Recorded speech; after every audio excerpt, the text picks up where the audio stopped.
அமேசான்ல அதிகமாக order போடுறவங்களுக்கு gift தரணும்னா எங்கள் அப்பாவுக்கு தான் தரணும். ஏன்னா எங்கள் அப்பா ஒன்று கூட விட மாட்டார். வீட்டுக்கு தேவையான எல்லாத்தையும் வாங்கிடுவார். அந்த மாதிரி வாங்கின ப்ராடக்டோட வீடியோ தான் இது.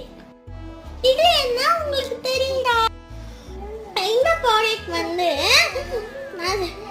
லைட்டு ஃபேன் இதுதான் தெரியாது, சுவிட்சு. அதுக்கு வந்து இந்த ப்ராடக்டை ஒட்டினா அப்படியே தெரியும். இந்த ப்ராடக்டை வந்து உங்கள் வீட்டு சுவிட்சில் போய் லைட் சுவிட்சில் லைட் சிம்பிள் போட்டிருக்கிறது ஒட்டலாம், ஃபேன் சுவிட்சில் ஃபேன் சிம்பிள் போட்டிருக்கிறது ஒட்டலாம். வந்து அவங்க வீட்டுக்கு யாராச்சும் கெஸ்ட்டு தான் வந்தாங்களா, அவங்க இந்த சிம்பிள் தான் பார்த்து டக்குன்னு ஆன் பண்ணிடுவாங்க. ரொம்ப யூஸ்ஃபுல்லான ப்ராடக்ட். அடுத்த வீடியோவில் பார்க்கலாம்.